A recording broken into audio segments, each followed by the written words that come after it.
think I should leave it there. I'll let other people speak. I don't know if your opinion is ignorant. I think you're a little too harsh on yourself with that terminology. I would say you, as many people are conflicted.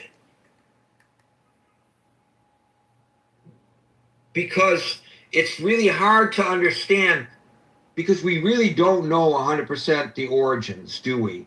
We don't know whether it was in some laboratory where a virus escaped, although there's no evidence, no smoking gun to show that it was, or whether it came from a wet market in China. Although I don't think there's a smoking gun, there may be some evidence. I don't think there's a smoking gun to show that that's what it was. It could have been a virus that's just been around but dormant and then just decided on its own to raise its ugly head. I don't know. And I don't understand infectious diseases like this to be able to speak with any degree of authority. But I think many people who have not reached a conclusion one way or another on today's question, Marshall, are probably like you, conflicted, confused, and that does not make them ignorant. So I will not allow you to say that about yourself. Scott, followed by Jim. Oh, Gary, you caught me before I got on my computer mic, so I'm on my AirPods. I don't know if they sound that good, but I always they're fine. They're fine. Yeah, that's all right. I always like wired microphones, but well, Gary, where should we begin? Let's do a little theological education. First, last rites is really the sort of common term for holy unction, which is a sacramental rite that's practiced in the Orthodox and the Catholic Church. Some Episcopalians sometimes do it too. But it's also known as the anointing of the sick. It's where you use blessed oil to pray for the physical and mental and spiritual healing and forgiveness of sins and strength of a penitent, right. So if you cannot apply the oil, does it lack the substance? Well, usually there would be accommodations for this. Like, there's this idea in Catholic medieval theology. Well, what if someone wants to get baptized and there's no water? Can you use sand? Sure. Or what about if there's nothing to baptize? Well, there's the baptism of desire. So this is based, of course, on the intent. Right. Intent. James 5:14 through 16. So the anointing of the sick, which is very important. I've done it for people before, and it's a wonderful thing to do. Also, I would like to take us to a little medieval theology. Martin Luther's Simo Justus et Peccator, at the same time, sinner and saint. This was, of course, in contradiction to the Catholic view that you are always kind of a sinner or a saint, right? That you went in and out of this status depending on, whether you were good or naughty, and the sacramental system kind of cleansed you, but then you could lose that cleansing. And for people like Luther, who had a pretty sensitive soul, he was always worried that he was losing his salvation, that God was angry with him, and he came up with an alternative that said God's determination about us is not based on the inside of us and how we feel, but on his verdict outside of us, because we are all mixed bags at the same time, sinner and saint. Simo Justus et Peccator. So that's a long theological way of expanding and expounding upon your point that we are all flawed, right? That all of us, who, if we were put in the court of public opinion with all our warts, would stand. My friend, an Episcopal priest in New York, said that we're all 2 days and 3 bad decisions away from being a tabloid, or 3 days and 3 bad decisions from being a tabloid headline, and usually he's on day 2. So, we're all a mess, I think, and I think we should give Dr. Fauci some grace for the, it's funny, I listened to one podcast, they said men should keep journals, not diaries. So that was sort of a blow. A woman said that. a blow from or for the manosphere, I suppose. But I think if any of us had kept honest diaries, it is there such a thing as honest diaries, because even when you're writing our diaries, if you're honest psychologically, you're probably imagining it being read. So even then, we're performative, right? We're such complex human beings psychologically, complex creatures. But yeah, I think that we should give Dr. Fauci some grace, like we should give everybody grace, because we're all complicated. And if any of us had some of our narcissistic tendencies exposed, it could be ugly, especially if the person exposing them had subpoena power and government authority and things like that. So that being said, yeah, Dr. Fauci told some fibs. He told some lies. I think that's clear, that he was not entirely truthful with the American people. Now, in his defense, people lie in offices like his, in situations like his. Why do they lie? He's not lying for great personal gain. He's not lying to protect himself from embarrassment. He was lying largely to avert panic, right? And because they didn't have all the facts. And so I think, no, does that excuse it? Maybe, maybe not. Or does it mitigate it? Certainly, possibly.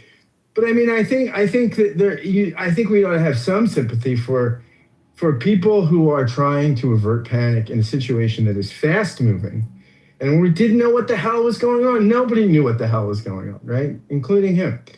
So I have some grace there too. I mean, for trying to serve the public's interest by trying to say assuring things, reassuring things, even as the great line from Top Gun said to Tom Cruise's character, Maverick, your ego is writing checks your body can't cash. So maybe he was writing checks that his ultimate reputation would not be able to cash down the road. But I mean, I do have some sympathy. I also think that despite Rand Paul's obsession, I like that Dr. Fauci called it an obsession, a byproduct of the obsession is we got some facts out, right? This is part of the nature of the adversarial system, right? We have an adversarial system that is populated by sinners. Reinhold Niebuhr said the only empirically verifiable Christian doctrine is original sin. You don't even need a God to prove original sin. Just look at, spend a day in New York City like you do, Gary, and you'll see some foibles of people, or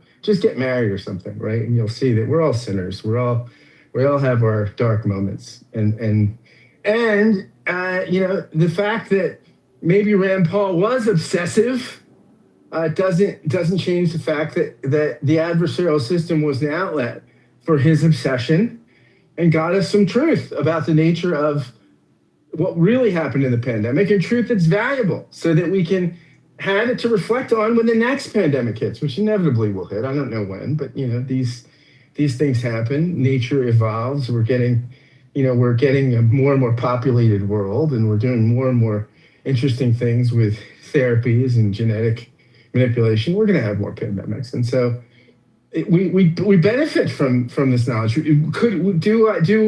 I wish it could be more charitably? Yes, I wish our public discourse was more charitable. I wish our clubhouse discourse was often more charitable. But we're dealing with flawed people, and so, but that, I mean, in some sense, the flaws were to an advantage. Just like I think there'll be an advantage. There are flawed Democrats that, if they win the House, will use the mechanisms of the House to do hearings and oversight. And will that all be done from pure motives? Will some of it be done because there's ire for the president? Of course. Yet that ire won't invalidate any truth that gets dug up, or any mitigating of some of the autocratic impulses and tendencies of the president. So, yeah, I think that on some level, despite the fact that I think things were a little rough on Dr. Fauci, I'm glad we have an adversarial system, because we need to, in a democracy, we need to debate these things in the light of day, and we need an informed electorate. And this serves to inform the electorate, and it serves to inform us and inform our choices about who we will vote for. Now maybe we'll start asking people in debates, what would you do during the next pandemic? How much authority do you think the government should have to shut down things like schools? And what do you think what impact do you think that has on our mental health collectively as a society? These are questions worth asking. And I think that Dr. Fauci, and I'm somebody, look, I'm a pro-vaxxer. I'm not anti. I go to CVS and just say, what vaccines can I get? I love vaccines. I just went in the other day. I was walking by. I actually walked in. No, it does maybe has something to do with my pharmacist. Is very cute. But I asked her, what can I get this week? And I guess so I am totally a pro-vaxxer. But I think it's worth debating the stuff in the light of day. So what is Dr. Fauci? Is he a public hero or a public health hero or an evil scientist? Yeah, once again, I think he's a human being. I think he's a human being who, because of his position, deserves some scrutiny. And that scrutiny, I think, will benefit us in the short and long term. And he's also someone, that deserves some grace. He had a complicated job, and I think he was trying to execute that job in a way that wouldn't cause panic in a situation that was moving incredibly fast in real time. So I have some grace and sympathy for Dr. Fauci. At the same time, Gary, I'm grateful for an adversarial system that gets this stuff in the light of day. That's longer than I usually speak. So I say, good day, my friend. Oh boy.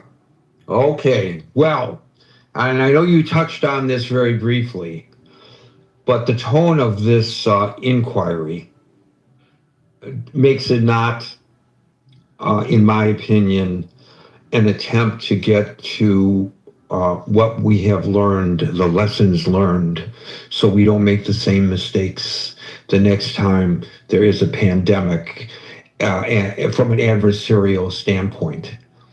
This was obviously an attempt by Rand Paul et al. To embarrass and to box Fauci into some kind of a corner where they could take some kind of action against him.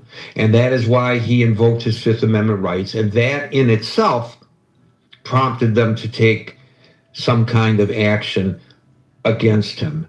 If you had the opportunity to listen to any of that hearing, you will know that the witness was being badgered,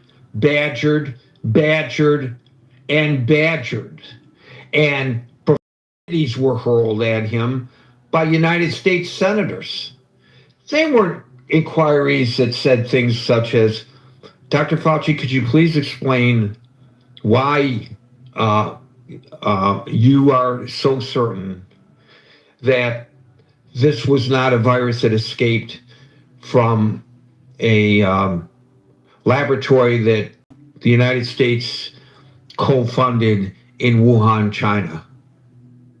Or even a stronger question along those lines. But no, Gary, I hate the fact that you can't say it was in a lab because you're racist or something, right? I mean, it's one of the things that I find nauseating, that somehow this became identitarian, right? That if you said it was in the lab, oh my God, you're a racist. I mean, well, if it happened in the wet market, does that make it a racist comment? Obviously, we have to observe what's happening and describe it as it is. It's not racist to describe a fact.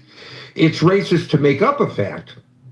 If you're reporting that a person committed a crime, and this is a person that you're on the lookout for, and when you give the description of the person, you include that person's race, and if it happens to be in an Ohio town, and that person happens to be Haitian, and you say, hey, a Haitian guy just robbed the bank, that's not being racist.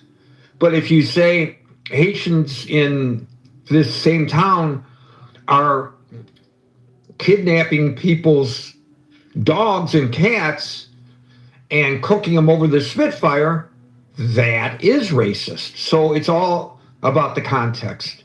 So I personally don't have a problem with saying that there are questions that are being raised about the origins of the virus. And one of the theories, and that's all it is at this point, is that it was manufactured in a lab and somehow got out, and that lab happened to be in Wuhan, China.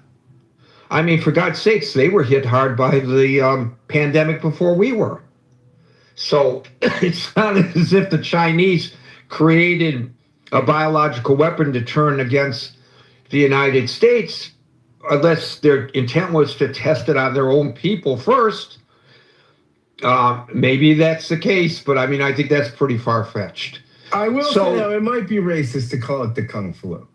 I think that. Well, look, part of the problem is, and again, going back to my point about tone, when the president referred to it, he referred to it as the China flu, but he didn't just say China flu. The inflection of his voice when he did it, which you're far more astute at doing this than me because you got the president's inflections down pretty perfectly,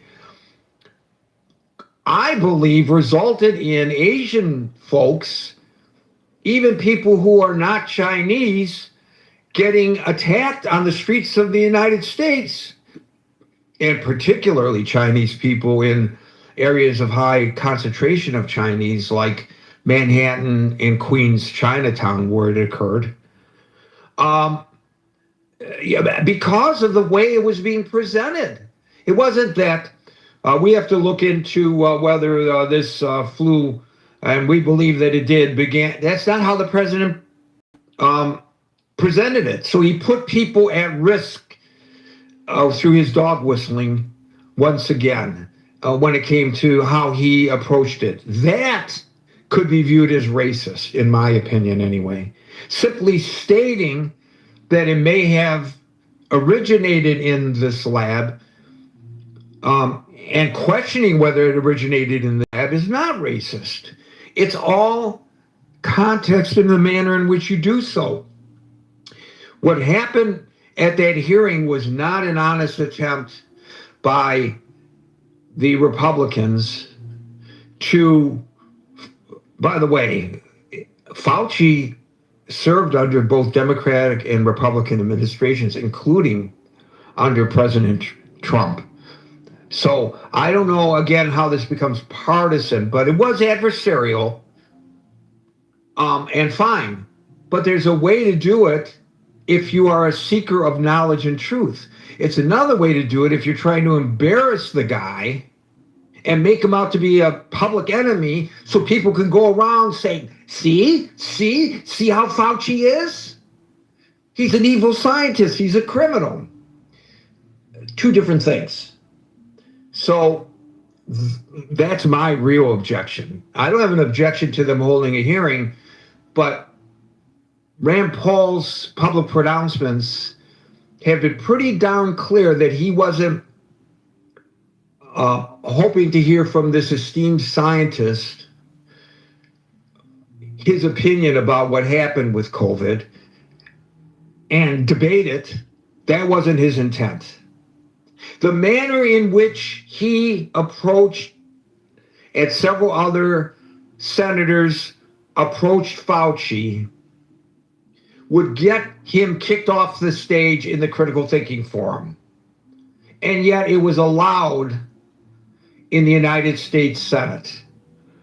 Okay. I guess if we want to explore the origins of COVID, the better forum would be here than there. What do you think? Maybe we should ask Anthony Fauci to come here and we can ask him all the questions we want in a manner in which it's not an inquisition. He better not be disingenuous. I won't be disingenuous, Scott. Jim, followed by Les. Okay, well, thank you, everyone. I think that was very informative. I want to share, first off, that in my capacity as a lay minister for my church, that's not ordained, but in my church, we do several things like anointing with oil and prayer. And I've done it at Veterans Hospital. I've done it at conferences. I've done it at many different venues, with my training and experience by my denomination. So, and you have to take special precautions. And of course, me being blind, we worked out different protocols and things for me to be able to do it. But I did it successfully for 7 years, voluntarily. So, my question about Fauci, okay, in my professional work, okay, outside of church, my secular job doing rehab and mental health, okay, the code of ethics for my fields, I'm responsible and accountable for some things for 5 years. They can come back, subpoena me, bring me in, do whatever, and say, okay, what did you do it? Some other things, it's 10 years. But at some point, and I've been out of the field now since 2015 formally. Now I do volunteer things, volunteer projects and things like that because of my education experience I'm allowed to do, but they're very tightly structurally governed because of my experience and education. But what I'm saying is as we know a lot with this administration and parts of this Congress, is they look backwards and it's revenge, this was wrong, and they waste a lot of time on what happened. What I want to know is this man has been retired. He's 85 years old. Now, I will say, I'll be honest and transparent, I am a Fauci fan. I also am a pro-vaxxer. And so, I've gotten everything that I could get that you get in the United States vaccinated for, especially being blind, because there are a lot of things, especially when I went to school. I went to school where there was the medical school was in the same building, other types of research was being done, and I wanted to make sure that as a person who's blind, if I accidentally touched something, I didn't go into labs where there were open corpses, but we shared the same break rooms and the same bathrooms and stuff. And so I wanted to make sure that I was as protected as I could be. So my question in general, and I don't know if anyone will know the answer, is at what point can this man take solace and be left alone to retire in peace? At what point is he just done? We all make mistakes. I know that in my work, I'm sure I made mistakes. Sometimes they were pointed out to me on the job. Sometimes I learned even after I retired, oh, well, that project didn't go as well as I wished it would have, or this client did this. I've actually been in court a few times too, not because of things I did, but things clients did, and I had to testify either, on their behalf or to keep them from being, misprosecuted. So, I just want to know, he's 85, if I understand correctly. I did a lot of reading about him, plus I read his book, which I know is his book, but at what point is he no longer responsible for his actions for the job he did? And I just think, and I'm going to land the plane, that, where we are, any one of us, for whatever we do, say, or whatever, could, kind of like what somebody was saying earlier, a few days from a tabloid. We had another way of putting it in my job. They said, anything you do or say, you could be on the evening news or tomorrow's front page. So be aware of what you write, do, and say. But, I just wonder when he can say, okay, you can't bother me anymore. I'm a private citizen. Why aren't we going back and still persecuting the people that were supposed to be over everything with 9/11? Because we had the investigation, we know, and it's awful, but Condoleezza and all those other ones aren't still being held up on pikes, and other people that were involved in things aren't still being harassed. They've been able to go on with their private lives. So I just wonder, at what point do these former people in administrations, when do they finally get their peace and they're be able to go and enjoy their retirement and their life and not worry about what decision they made or what they did when they had this job some years ago that they're no longer responsible for? And that's where I land my plane. I think the answer to your question is when it becomes no longer politically expedient to do so. And you're correct, 85. He is 85. Mm-hmm. Let's follow by Kito. So I'm not going to repeat all the things that Gary said. He saved millions of lives. And if you had to put him in a, in terms of percentage of people that have saved lives, he would be in the top 1%. Between HIV used to be an inevitably fatal disease, now it's turned into a chronic disease. And we also have all the vaccination that was done in the poor countries that have saved millions of people. And this is ongoing. In terms of the SARS-2 virus, let's look at the origin. Where did where do most diseases come from? They're called zoonotic. They originate in animals. SARS-1 was the we saw every 10 years we're seeing another one of these coronaviruses that are emerging. First we had SARS-1, and SARS-1 has been found, it took a long time, but we found that it originated in these Birds. from wild animal sources, and they were brought in by the truckloads into live wild animals with were brought into these wet markets in cities that had 10 million people or more all over, and it emerged as a disease. MERS, 10 years later, we have that also a spillover from wild animals. And then we look at SARS-2 and we see that that is the case. We have, we've actually taken, this is in Science magazine, we've taken, traced the cases of SARS early on, SARS-2, and we located where they are, and we've actually genotyped each one of these strains. And we can see that it originated from around the wet markets, and we have also have traces of that in the actual stalls where these live wild animals were kept. Now, there was a law against that, but it's a $70 billion industry. And people are going to break the law because $70 billion is a lot of money. And we also see we have two lineages, lineage A and lineage B, which meant there were two independent introductions into the animal markets.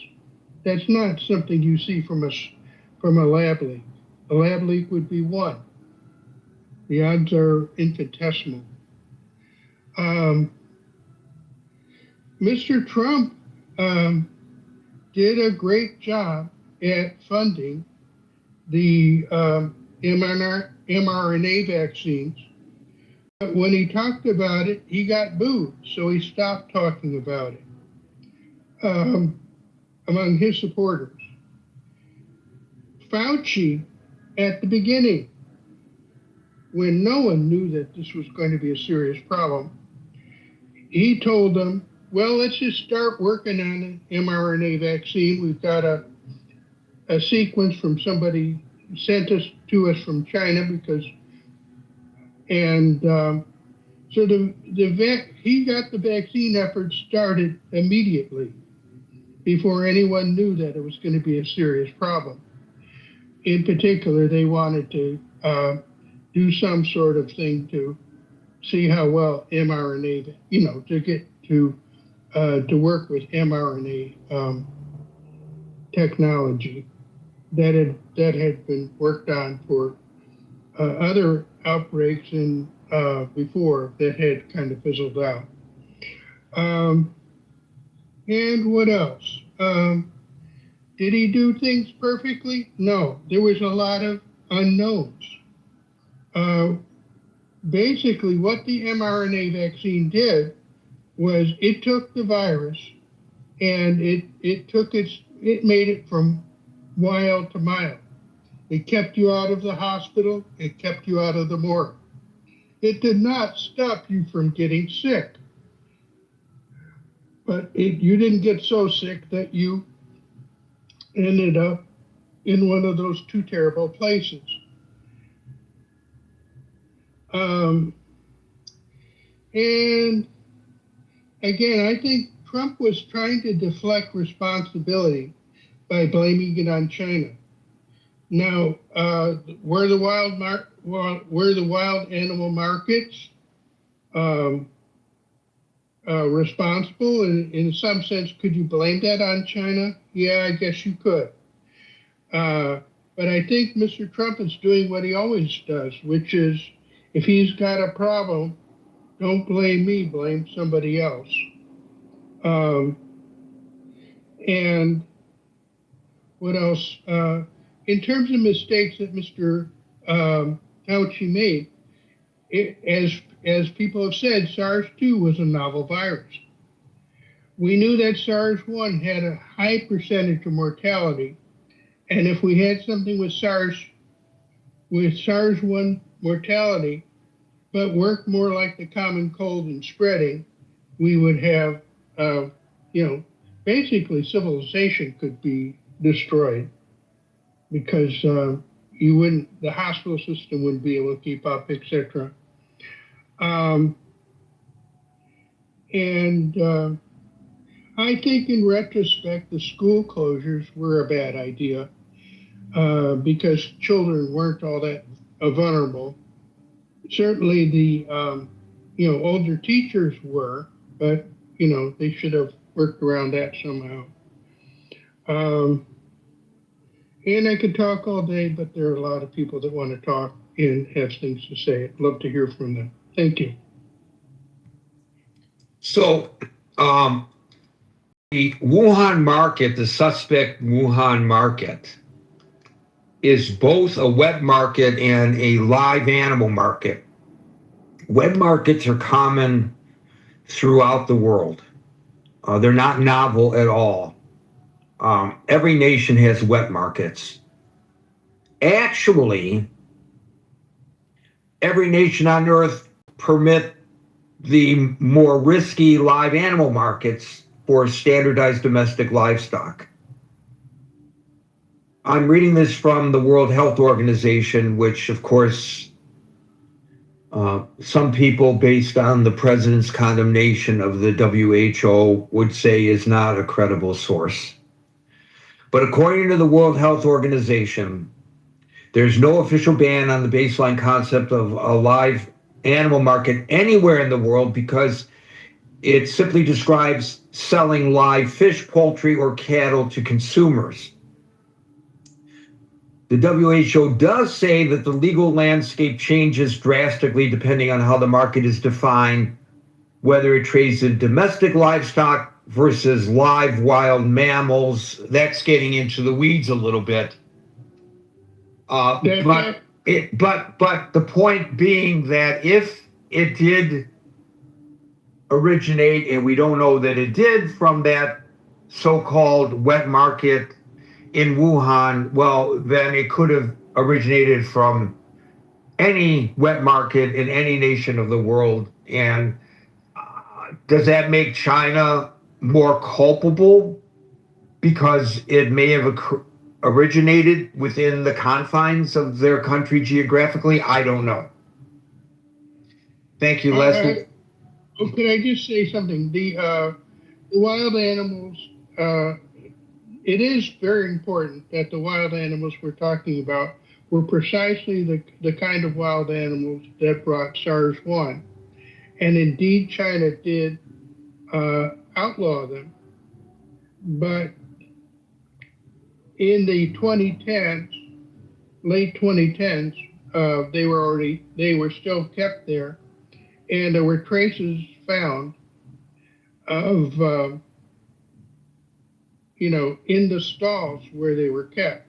And the stumper is that you take these things from the wild and you take a virus that would normally just die of loneliness because it is not in a city of 10 million people. And you give it a place to jump to and in a place where it can sustain an infection. That's not to blame the Chinese necessarily, but that's just to explain what happened. It's like other things that are cultural. You can outlaw or regulate. It doesn't mean that people are going to change their habits. And there may be some enforcement, but it still doesn't eradicate it completely. Cockfighting is an example. Consuming of dogs is another example. Some things are ingrained in a culture, and as people get more information about the dangers or the downside of the various activities, there are regulations put into place. The amount of enforcement is not uniform, and so things do happen. Again, we do not know to this day with certainty the origins of the COVID virus. We don't know for certain. King, followed by Normal. Thank you, Afternoon, Gary. Good evening. I just wanted to in the conversation again. I have this thing about memory. Part of the reason that the children were kept home from school and there were school closures were not just because of older teachers, but because of the risk presented to multi-generational households. And since the pandemic, there have been medical studies that have been published in JAMA and other medical journals that kind of shed light on the percentage of COVID deaths related to older people who lived with, they were multi-generational homes. So right, I just right. wanted And to that point, I don't know in the aggregate if those communities which regulated in-person schooling, because this was not regulated by Fauci or the federal government, Correct. It was regulated by the individual communities. Correct. There were positives and there were negatives. One of the positives is what you just suggested. It mitigated the spread of the virus to elderly people living within the households of the children. But it also retarded the academic prowess of a generation of children. That's also been documented.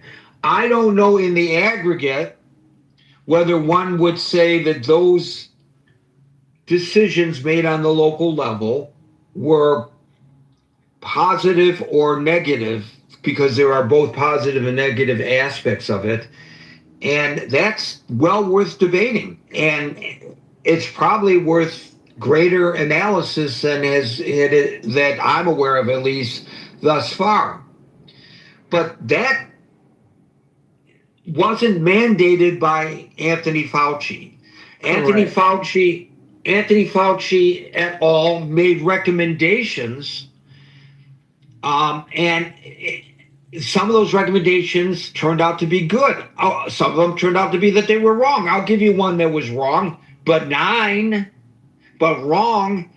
You got to wipe the surface of every package that comes into your house, because initially they thought that the virus might be transmitted through your Amazon deliveries or your Insta market grocery deliveries. So people were spraying that stuff down with Clorox.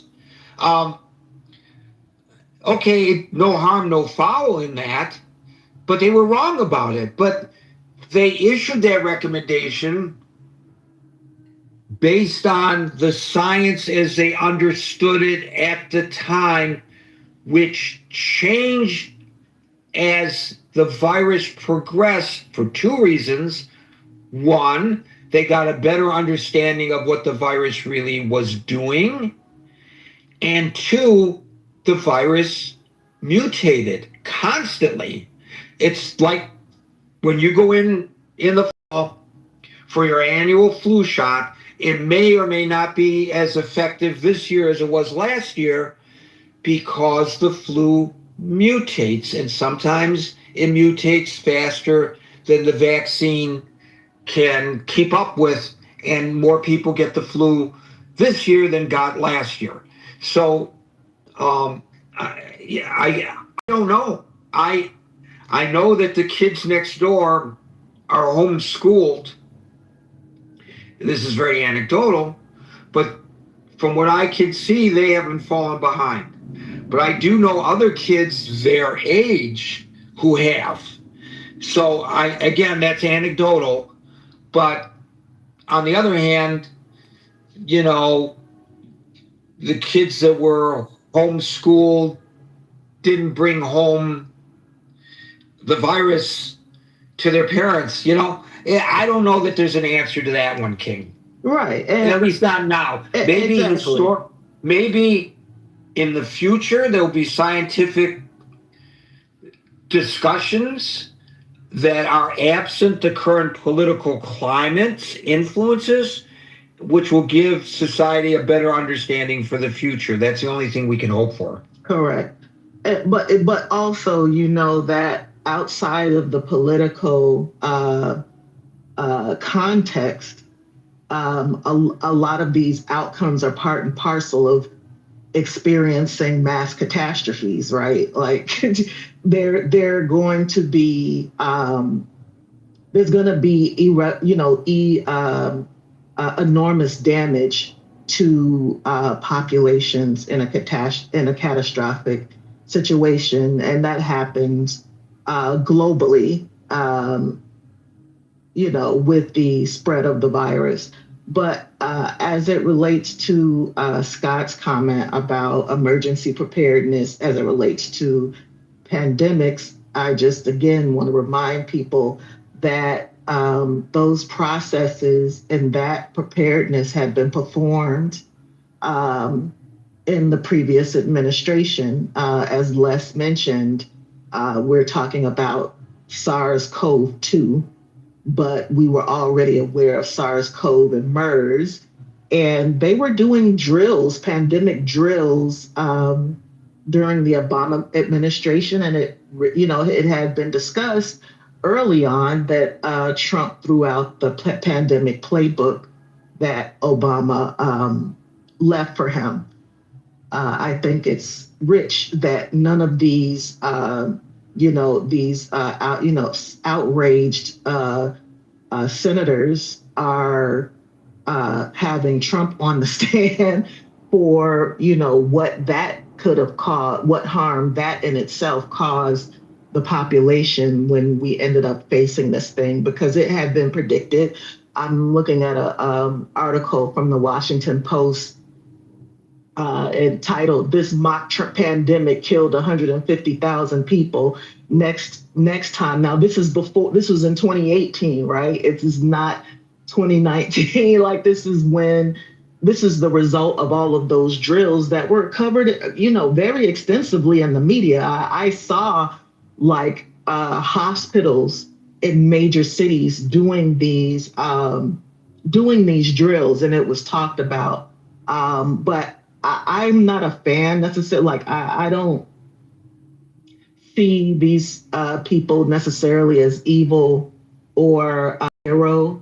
I can, there's overlap in professional settings where you're bound to these processes as it relates to emergency response, disaster recovery, and post-mortem, right? So like in the engineering world, say, Amazon has an outage, there's a different level of response depending on the scale of the outage.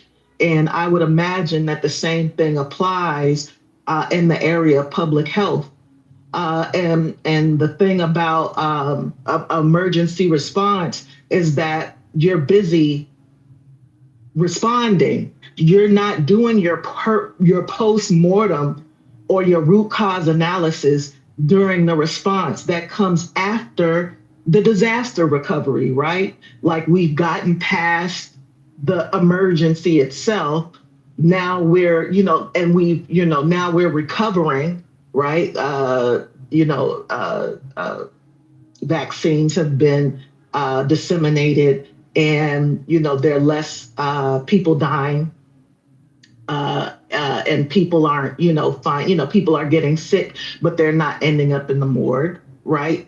It's only after all of that subsides that you do your post-mortem. So I think that it's, again, I understand the reason why Fauci is taking the fifth, because the only explanation that one can give in this situation is a professional response about processes, right? That may involve like expertise specific language to describe the response and how things commence.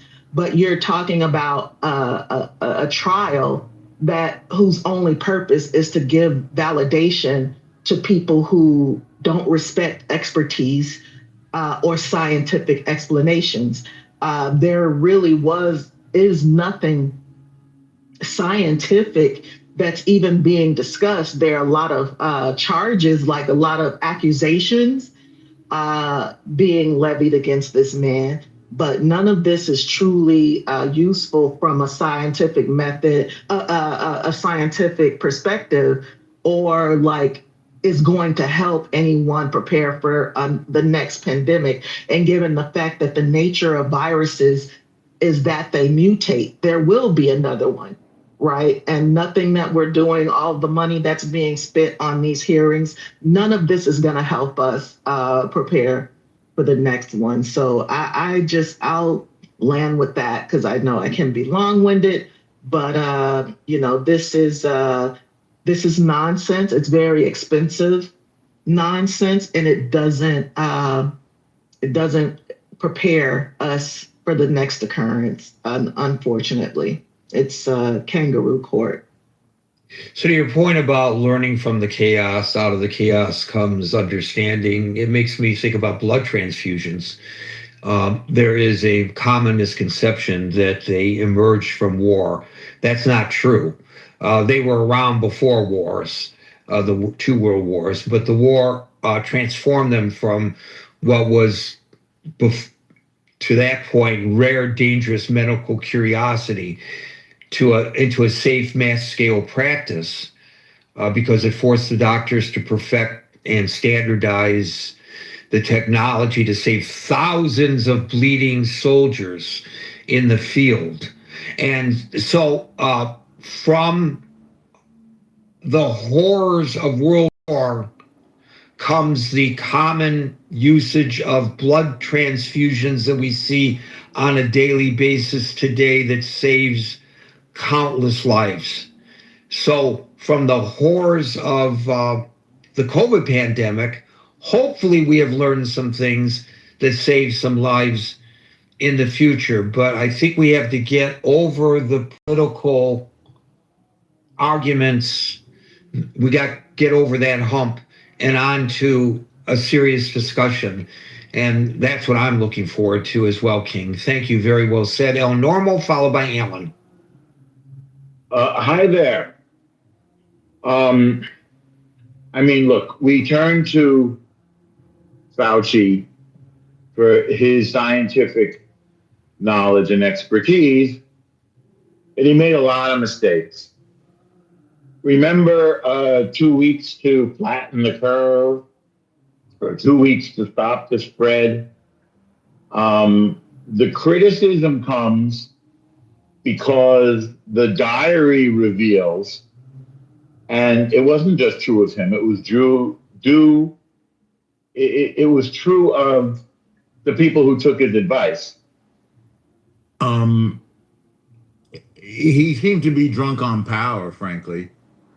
And that intoxication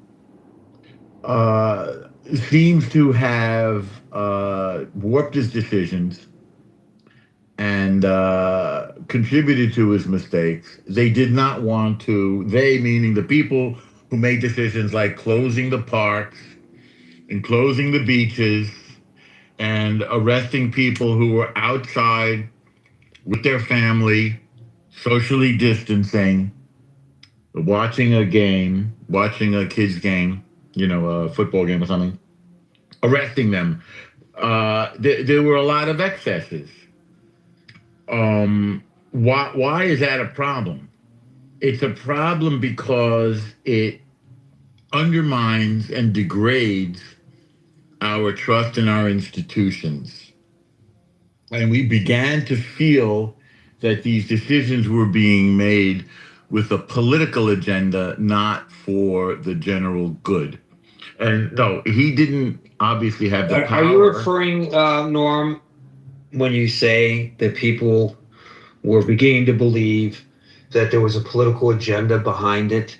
The argumentation that was made at the time that they have taken our freedoms away and that they will never be returned to us. We'll never be able to go to church again, was one of the arguments that was made.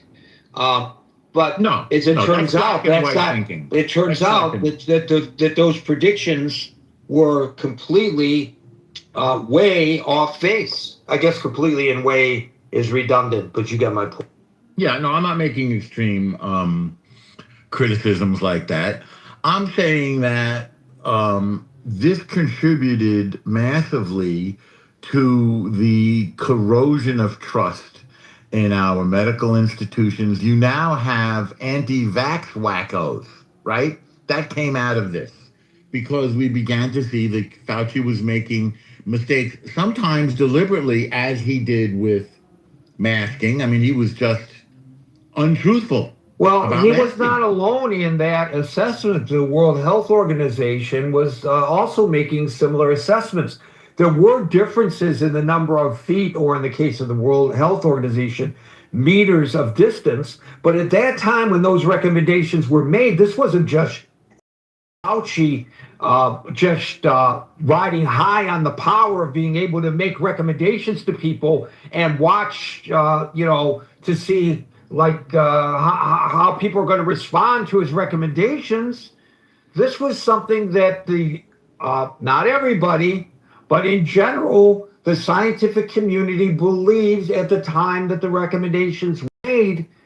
And in fact, that collaboration between the United States public health officials and their colleagues around the world, in which they shared information, was ultimately cut off, at least officially, by the Trump administration because he didn't like the results of the recommendations that were coming out. This was a global pandemic, and each nation approached it a little bit differently. But in general, what Fauci recommended to the people of the United States was being recommended to people of countless countries around the world that was being visited by the COVID virus. And the recommendations there changed as the virus changed, and our knowledge of the virus changed. Well, not with the masking. Not with the masking. That wasn't global. That was him responding to what he felt was. I don't think so. I think in many parts of the world, masking was the norm as well. In fact, it was the non-masking that I'm objecting to. His reversal. At first, he was not candid and recommended against masking. Then he pivoted and said, maybe his understanding of the necessity of masking changed. as it went along. He Well, said I it mean, was why because else we would were- he do that? I'll tell you why. I know why he did you it. think he was thinking, well, you know what? Let's say they don't have the mask and see how many people get sick from it. I know why he did it. He did it because he felt there was a shortage of PPE, because he said that was it. I believe all that's already come out. In any event, I like Scott's position that it's not black and white. It's not that he's a hero or an evil scientist. It's that he's a flawed person. And I like that because I think it's true. And some of his flaws were a lack of transparency about the origins of the virus. He wasn't honest about that. And that lack of honesty leads to a spreading sense of mistrust of our scientific and medical institutions. Early in the pandemic, he pointed out that he had helped set up the viral research labs in China, that he was in touch with the people that were running them. That changed after a while. He didn't mention it anymore. And he tried to sell what was, I think, a very implausible story, that this was the monstrous offspring of a pangolin and a bat. When the labs in Wuhan, the virology labs, were doing research into precisely this kind of, I think it's called a rhinovirus. And we're doing research that was, at least in colloquial terms, gain of function. He lied about that, and that there'd been security breaches. He either lied or was not candid, or a little bit evasive and manipulative, and that there was that those labs had a history of security breaches, and that we were funding them to some extent. So at that point, he deserves criticism for lack of transparency. I don't know about these Kafka / perjury traps. I know that a couple of administrations ago, they used such a thing on Michael Flynn, and they used similar tactics on Trump when he was running for office. So I think what we're seeing is a degrading of the public discourse, an increasingly unethical, on both sides of the aisle, use of traps and gotchas in order to gain political points. So, of course, it's a political process, because Congress is a political institution.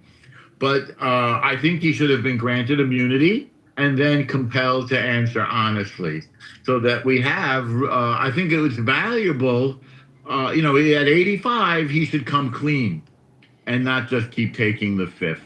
And I think he should be granted immunity so that he can do that. I think it would enhance his legacy and reputation, which now is horribly tainted. And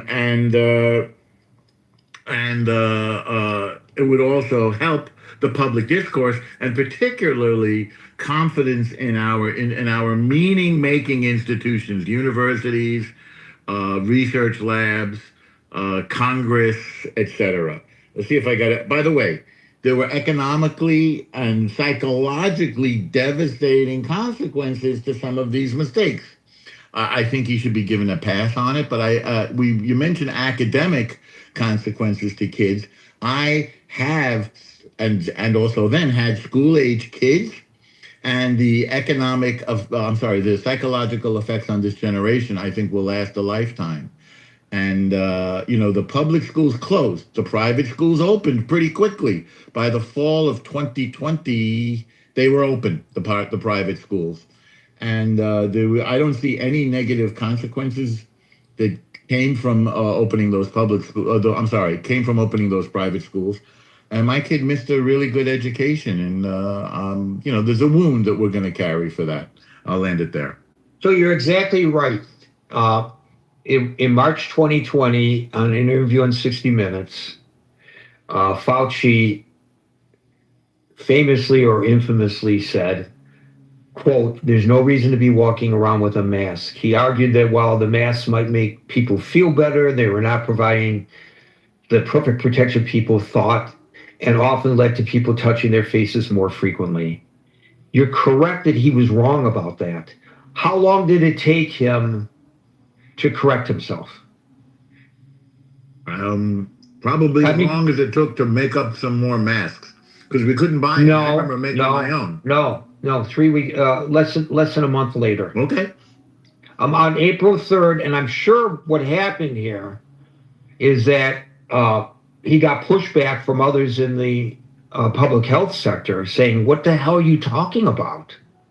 And so on April 3rd, so this was March 8th, on April 3rd, so basically 3 weeks later, Fauci said that Fauci and the CDC reversed course, recommending that all Americans wear cloth face coverings in public, and then later, of course, recommended the high quality N95 or KN95 as more contagious variants emerged.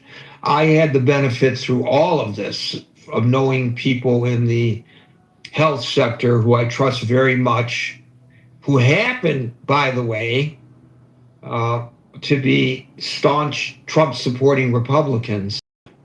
And they, throughout the pandemic, urged people to wear not just masks, but N95 or KN95 respirators, because the other cloth masks that people wearing, like, banditos robbing the stagecoach, did nothing. So in that regard, he was right. Those made people feel good. He should have been, of course, honest and say, hey, people should be wearing masks. They should be N95 masks. They're not enough to go around. And there weren't. And the concern at that time was a triaging concern. I'm not saying that he was right to mislead the public, but there was a triaging concern, because even in hospitals and certainly in nursing homes, they were reusing masks, which of course you're not supposed to do. They lose their functionality if you reuse them. If you're a healthcare professional, you use the mask at the end of your shift, you discard it, use another one in the beginning of your next shift. There weren't enough even for the healthcare professionals. So I think what was happening is that he was triaging the situation, but in so doing, he misled the public. You're correct. But that misleading of the public lasted for 3 weeks before he recognized the error of his strategy, and he changed ways, and not just him, but the CDC as well. And so I don't know if they want to cut him off his legs off at his knees and call him Shorty because of that today. I guess you could do that. But I think that your approach to it and Scott's approach to it is a far more prudent way of looking at this error in judgment during an interview on 60 Minutes, which misled the public. And of course, in the long run, because he said one thing today and another thing tomorrow, he probably wasn't thinking that by doing so would erode confidence in the public health sector. And I think you're correct about that observation. Thank you, Norm. We'll go to Alan, followed by Daryl. Gary, I'm really pleased with where Norm landed his plane. I was losing my temper earlier. I think Anthony Fauci is a hero, but whether he's a hero or not is not the point. I think he had the perfect right to plead the fifth, and I think that Norm's suggestion that he be given immunity is a good suggestion. And I really want to commend people whenever they suggest something that is practical. I think we need to put this thing in context. I don't think any of this criticism of Fauci is fair.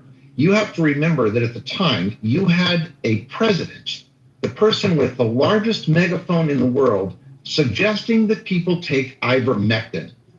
You had a president in the bully pulpit suggesting that people put bleach in their arms. And I think that that was pulpit abuse. Donald Trump is not like a guy in the bar or even somebody in the critical thinking forum where anybody can have an opinion. He has a specific pulpit and a specific role, and I think he abused it.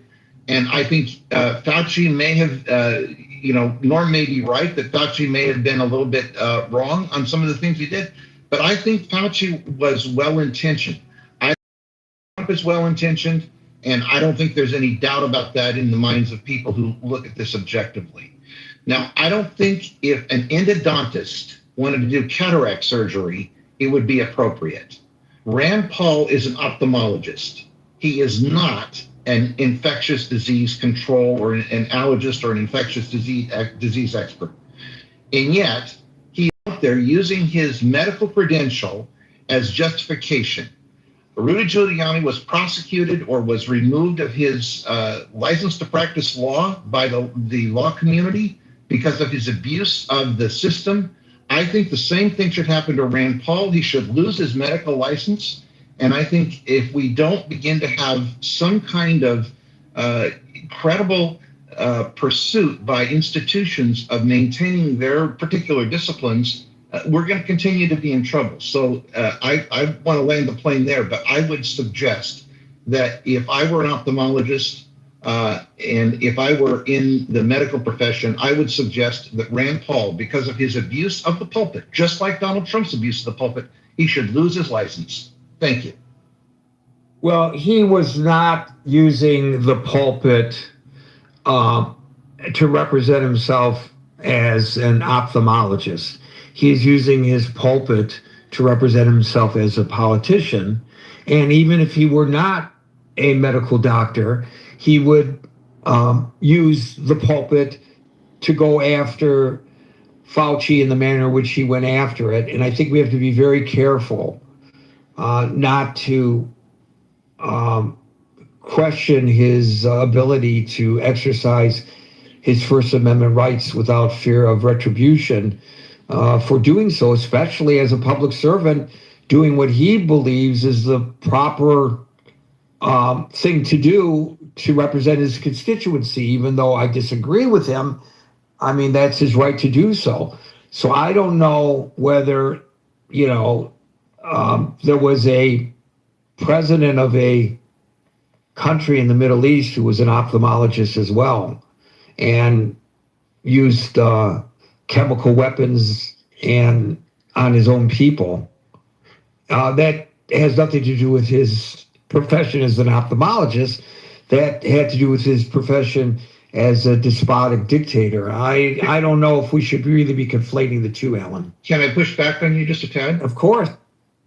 I think that you make a good point. He does have First Amendment rights, just as Fauci has Fifth Amendment rights.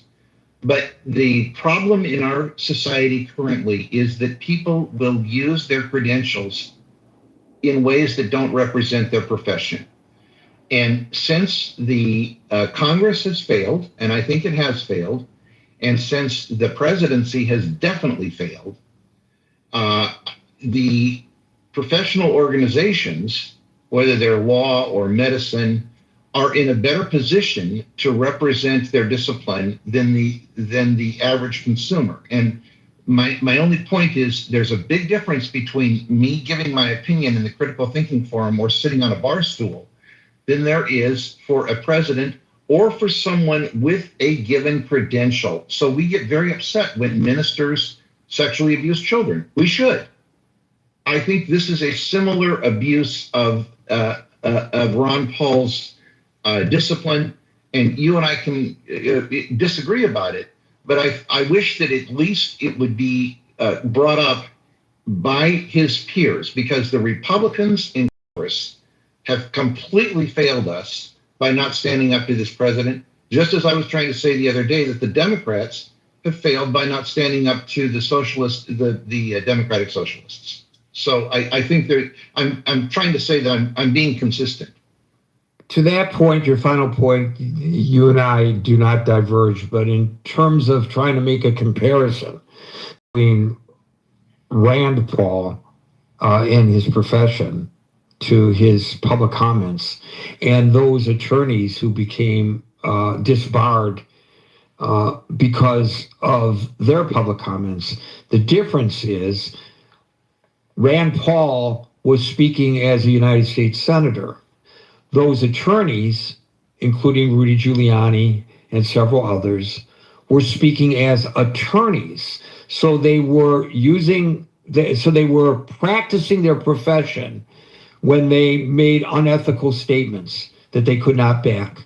He's not practicing his profession. He may be leaning on the credential for credibility purposes, but that's something that people do politically all the time.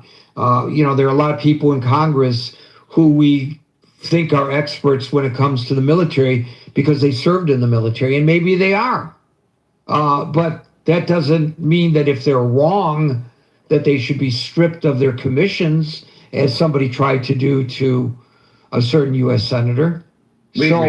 So that's that's why I feel uncomfortable with suggesting that the AMA or the licensing authority in his state take a look at his license. He's not. He doesn't have a practice open anyway.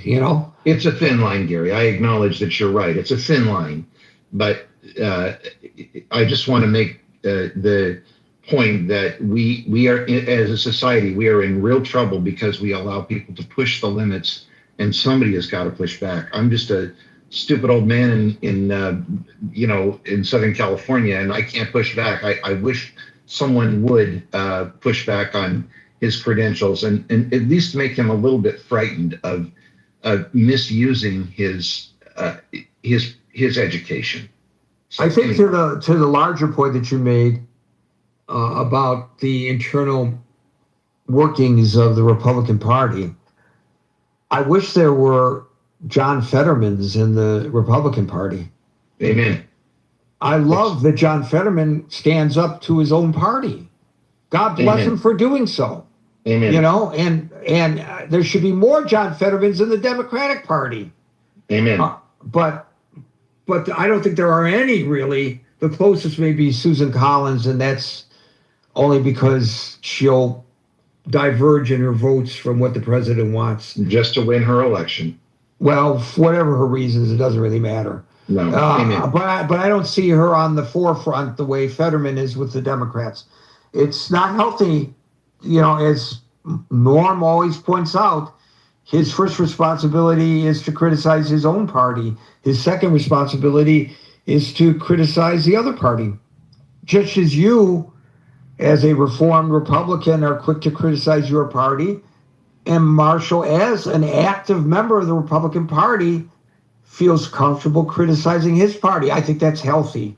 And as Scott, as a Democrat, feels comfortable criticizing his party. That's healthy. You know what's unhealthy? What's unhealthy is Chuck Schumer claiming to be the guardian of the Jewish people, supporting al-Sayed and saying, it's not about me, it's about winning the election. That's something I can't abide. Agreed. Thank you, Alan. We'll go to Daryl, followed by David. Hey, Gary.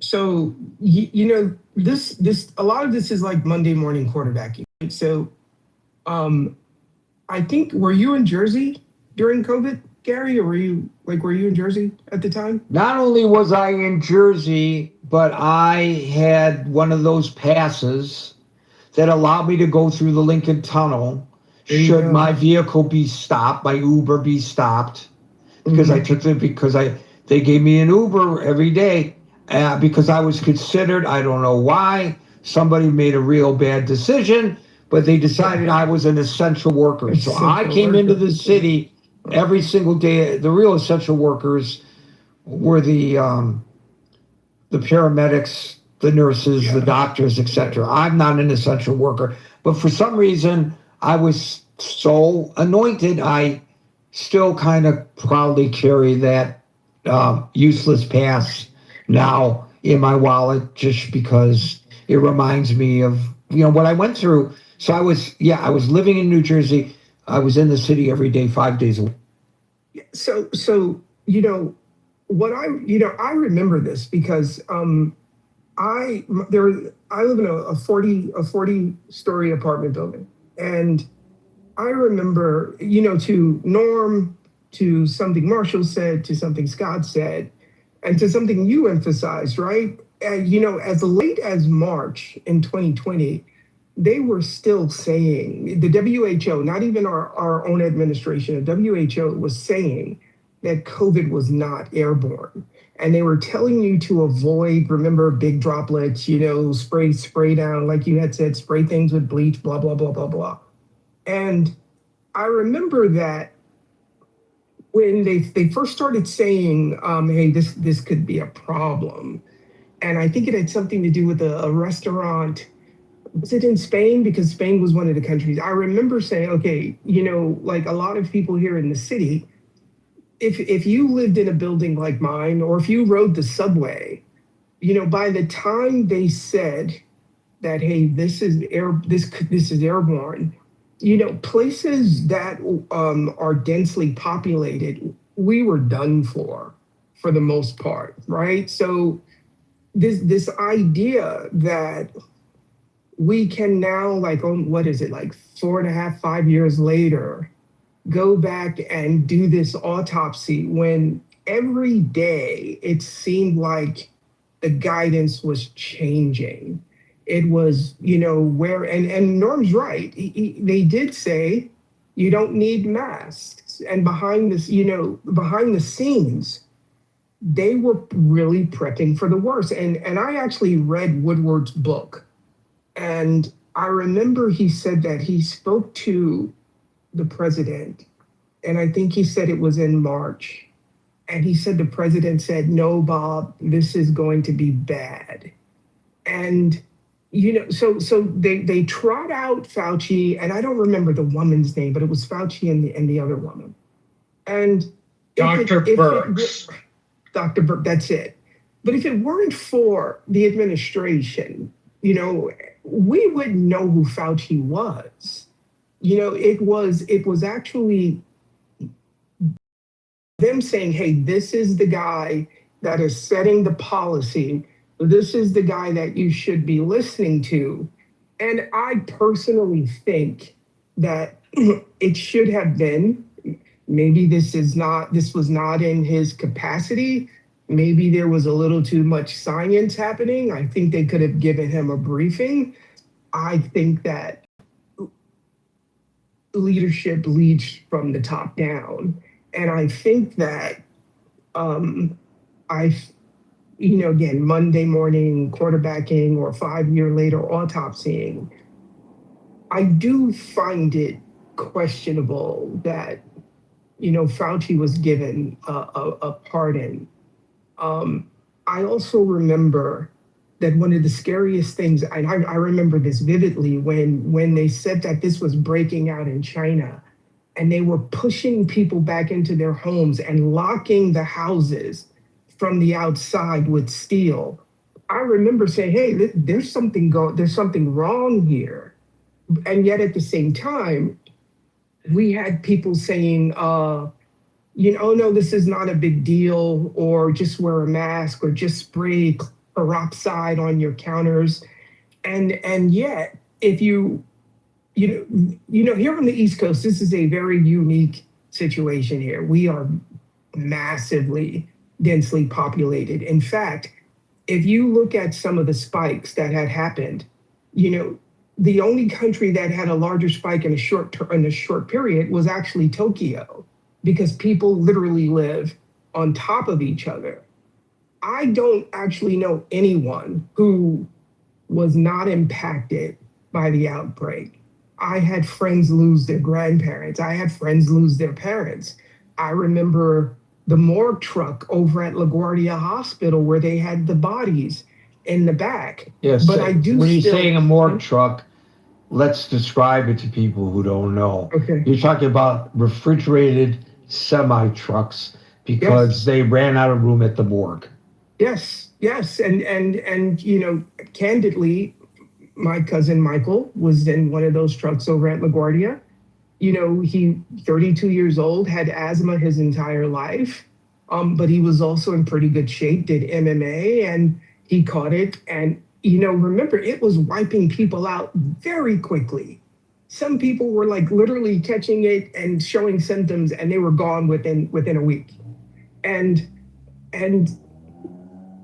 I had a conversation. I'm going to pivot here. I had a conversation during the heart of the lockdown where even if you walked over to Whole Foods, they were only letting 40 people inside, and they had the 6 foot distancing lines outside. You had people lined up outside.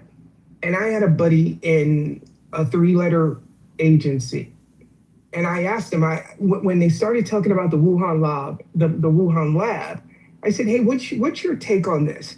He's like, yeah, probably. And again, this is all his opinion, but he did spend 16 years in the service. And he said, yeah, they probably did this.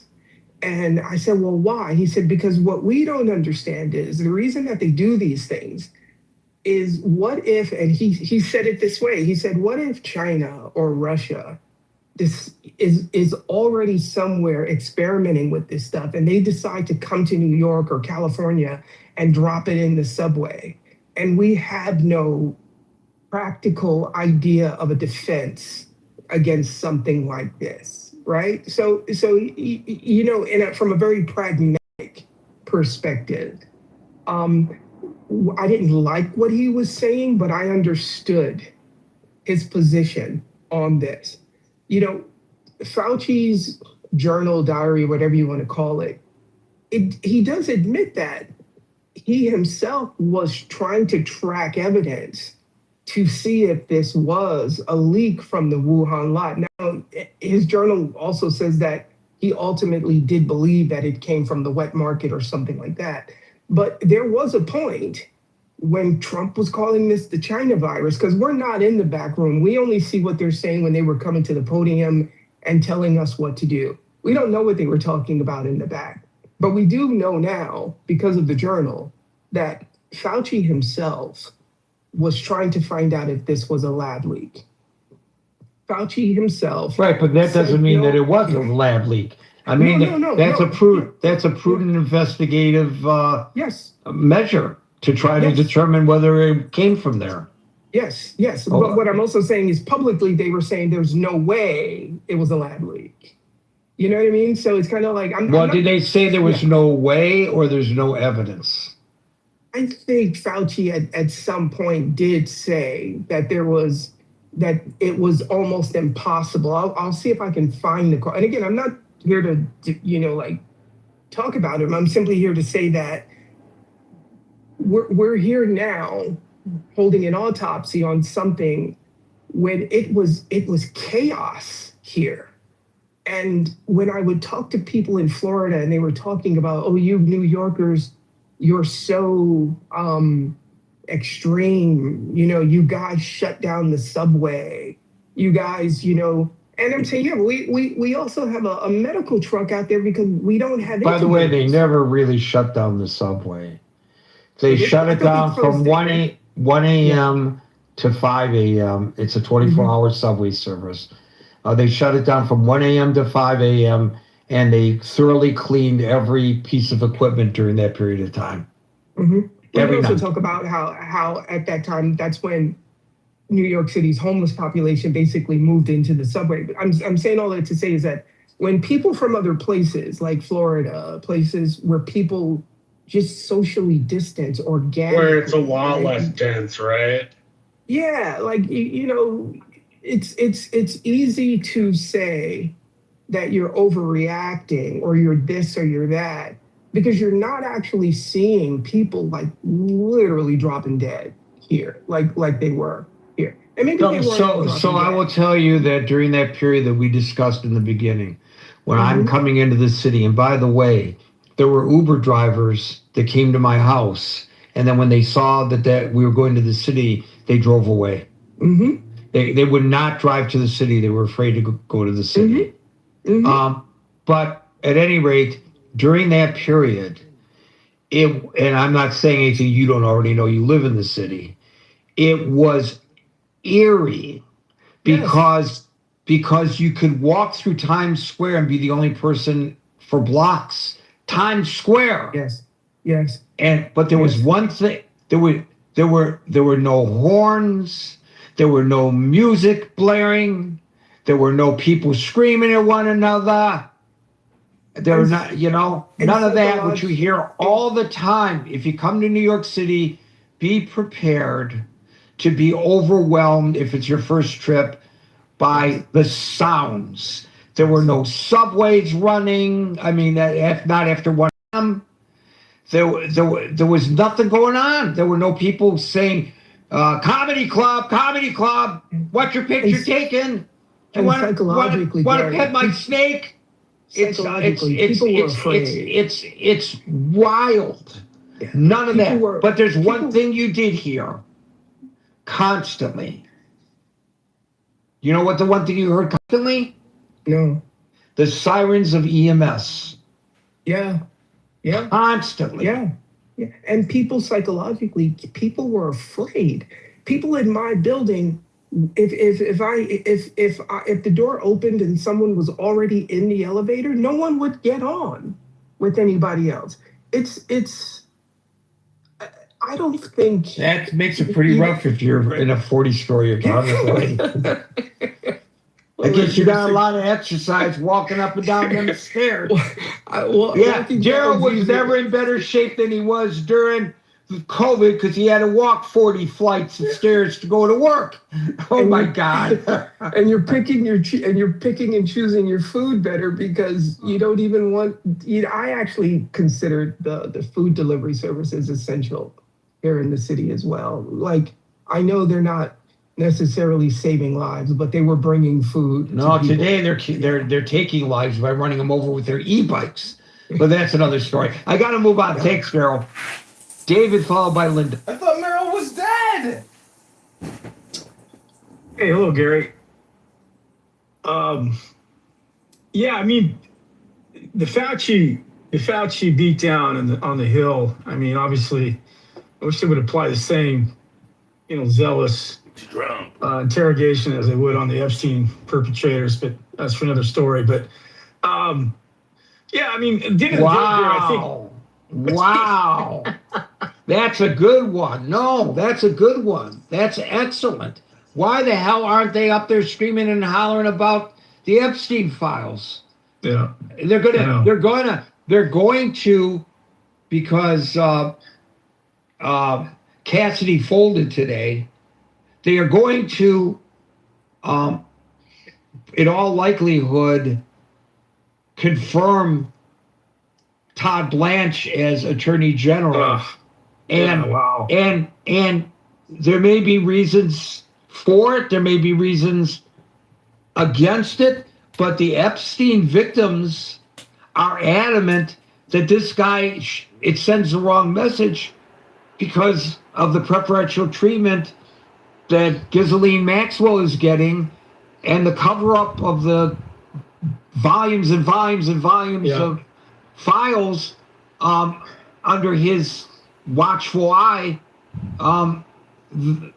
that he ought not to be Attorney General. Nobody's screaming and hollering. I don't hear Rand Paul holding his feet to the fire. Exactly. Yeah. That's really a good point that you bring up. But go ahead. I don't mean to allow you to allow me to digress. Yeah. No. But is this another look over here? Ball hiding. Distraction. Political football. Enemy number one. But yeah, I think ultimately though, if we were to really do a deep dive on this, this wholly lies with the Chinese Communist Party with regard to how they suppressed evidence right out of the gate, how they shut down their whistleblowers and their doctors, even though some of these guys disappeared. Their wet markets, instead of allowing the WHO and its investigators to examine the evidence of those markets. Went in there and they cleaned house. They sanitized the markets. They shut everybody down, put everybody out of business, and that's massive evidence that wasn't allowed to see the light of day. And many have argued that as the Chinese people have risen economically, they've had more money. The middle class has risen to enjoy these wild exotic animals that are traded in these markets. I don't know if anybody's ever been to a night market in Asia or anywhere that you see the types of foods that are there and what they like to eat, and it's very plentiful. And then there's a shame factor as well with regard to China and hiding this information. The massive reparations that the world would call upon for them to pay if in fact they could pin this down at their feet with regard to the Wuhan leak, would be massive. I mean, even over here in our country, Gary, we've had lawsuits leveled against the country. A $24 billion judgment was upheld by a judge. I believe a couple of states like Missouri and Mississippi also sued. And then, of course, we saw what happened to the Australian government when they tried to hold China to account. They went ahead and tariffed the hell out of all their products and retaliated. And they took this response absolutely serious. And they used their own form of wolf diplomacy to scare other countries from coming at them. And so, Gary, I think ultimately the answers lie somewhere in the destroyed data by the government. They also erased and destroyed 22,000 viruses that were being researched. And so this is all stuff Fauci had no control over. When the WHO investigators went over to Wuhan, they were bullied by the Chinese Communist Party. This is an authoritarian response to a international massive outbreak. And they were forced to kind of like tone down their reports and not able to see all the evidence. So, Fauci just probably did what he had to do in the moment that he had to do them. And, look, at the end of the day, he's not God. He's not, he's just a scientist, obviously looking at the data like everybody else. And, these Republican senators, Rand Paul included, with their libertarian ideals, just saw a guy go rogue on the whole nation and shut down schools. And now he's the boogeyman. He's the face of all the bad things that we suffered through. And I don't know that you can pin that down on one guy, given the massive scale and severity of what it was we were facing. But yeah, I think at the end of the day, the answers lie somewhere in China, and the Chinese Communist Party is not going to let that out or let that reach the light of day, in my opinion. But that's what we're dealing with when you're dealing with these authoritarian, autocratic nations that don't have to play by our rules, don't necessarily have to follow our science, our courts, when it comes to them having to be accountable for what they've done. I mean, we have the same issue over here, Gary, with regard to the size and scope of our corporations. One of the things I did not like about the rollout of the vaccines was granting these pharmaceutical companies immunity from lawsuits. If they're so confident in what it is they want me to prick myself with, well, then they should allow me to sue if I'm maimed by the actual vaccine. And I had friends who wouldn't take it for that very reason.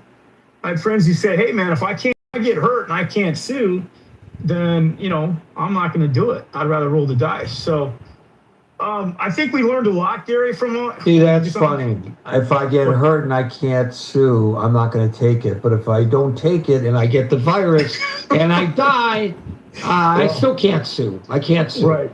No, I know. I get it. I mean, that's not a logical approach to it. It's not logical for me, but these are the people that voted for Trump. And they view Fauci as enemy number one.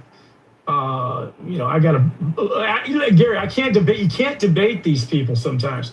I had a guy saying, "I'm all loaded up on ivermectin. I'm going to take that drug if I get sick, and I know I'm going to be healed." So, so I mean, look, this is the problem when what we don't celebrate enough, Gary, and I appreciate Les bringing up the lives that can be pinned at Fauci's feet with regard to the HIV and others.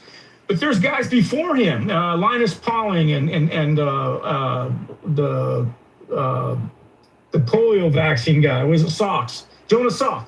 Yeah, these are guys, Gary, that had to run test after test until they finally got it right. And we all got vaccinated and growing up in middle schools and stuff, and nobody ever came down with measles, mumps, rubella, or polio. And now all of a sudden, this vaccine is the cause of all things autism and all these things impacting a lot of these children today. And so I think the narrative and the talking points are really outside the sphere of honest science now. I think we're in a whole nother basket case I of think you're right. The politics have overtaken the science. Thank you, David. I'm going to move on because of the time. Thank you. Appreciate that. Linda, followed by Ben. Hey everyone, hi Gary. I was waiting for you to call me.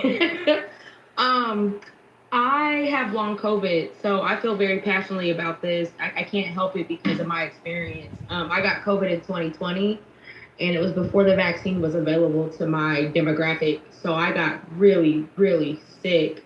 And I'm still dealing with lingering symptoms. Fatigue is the worst one, just this pervasive exhaustion. And I have an issue called POTS with my heart, where my heart rate beats very fast. My blood pressure drops at random times. So I know exactly what that is, Linda. One of my best friends growing up has it. Yeah. I'm so sorry you got it. Thank you. So I've been dealing with long COVID for over 5 years now, and it was not due to the vaccine. It was due to the virus. I was very ill, but it did take a political turn, and I think that really affected people. I took some notes. I think one of the things was that the science was changing, and as public health officials and scientists learn more about the virus, this ever-changing information, I think it really confused people when they told people. I remember when they said, do not go out and buy a mask, you don't need a mask. And then, 3 weeks later, no, you need to get a mask, and there were no masks, and they had you making the makeshift masks.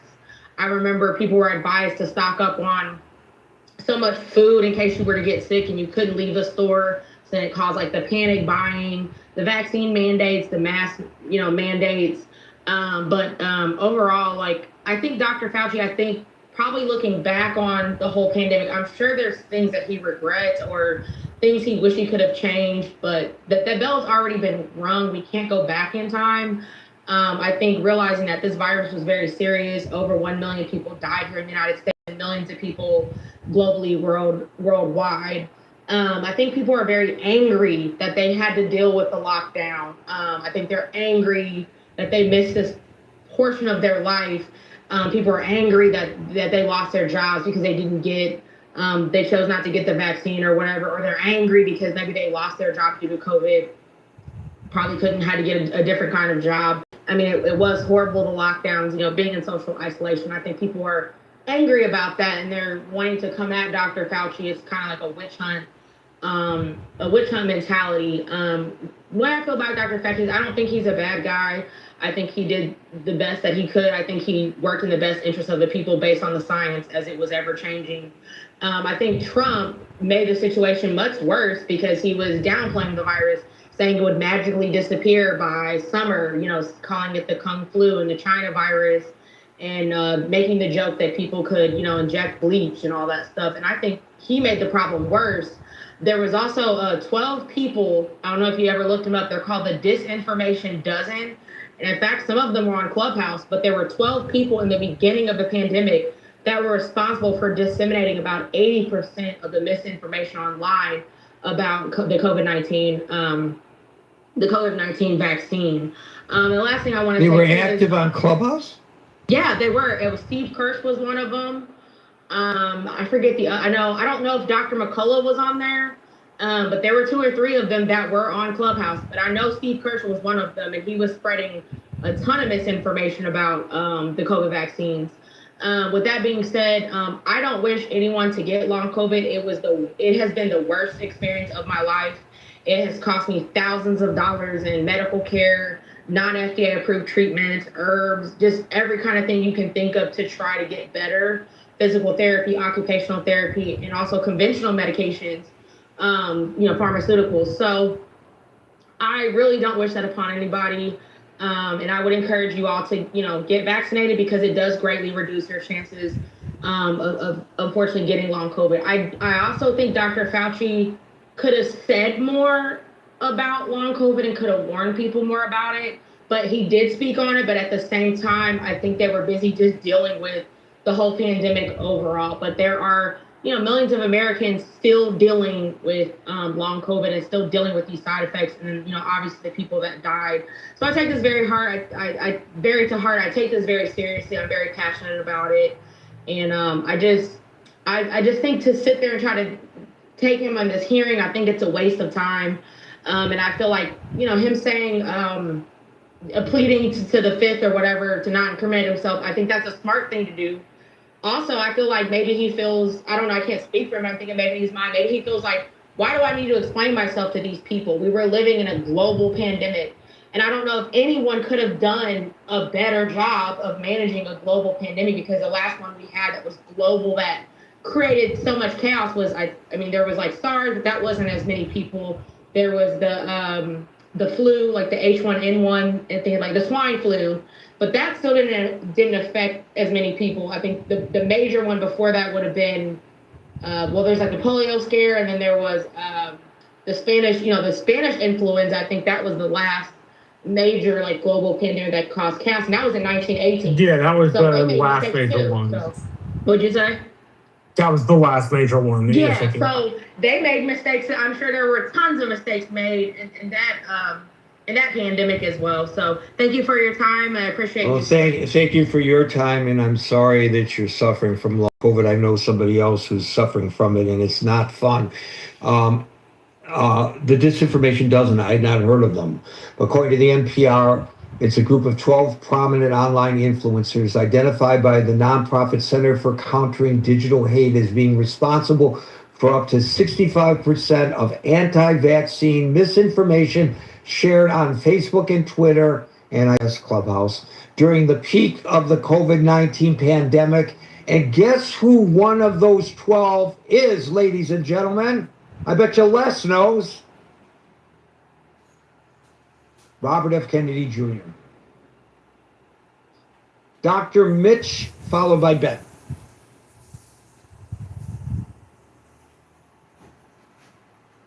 Dr. Mitch, Dr. Mitch, Dr. Mitch. Short on time. Ben, followed by Les.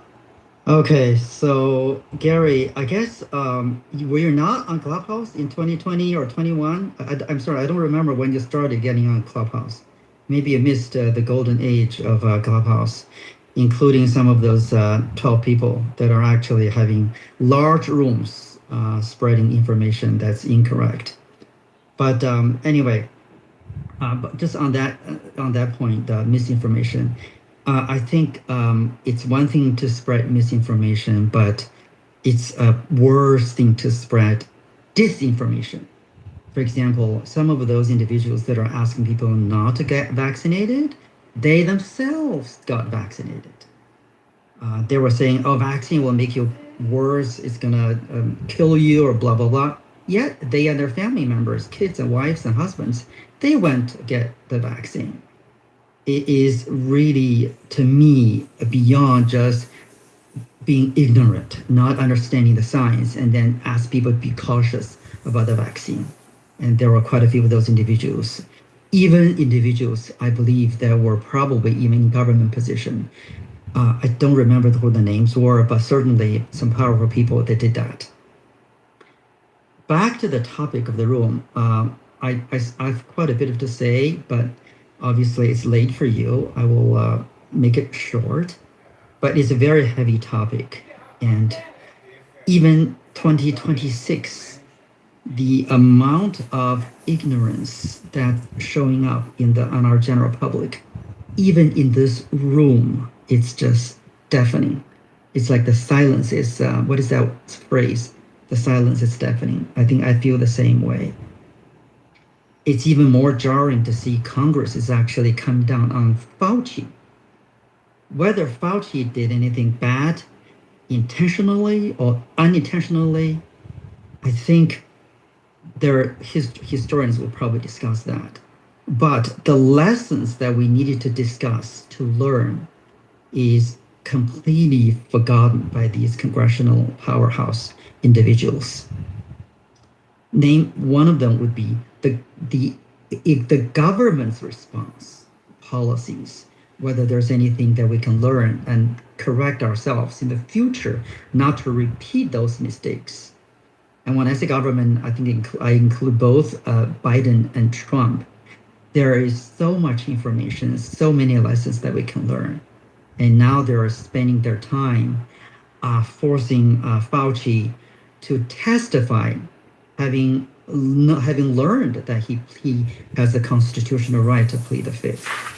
By the way, as a legal nerd, I'm interested in learning whether the Supreme Court, whether the Justice Department would take up this case, meaning once one is granted a pardon by a president, it can one be forced to testify, or at least to be penalized if one does not testify under the Fifth Amendment of the Constitution. That legal issue, I'm not at, I don't have the knowledge of knowing now whether that's been resolved or not. But if it is not, I would be very interested in knowing how the courts would come down on it.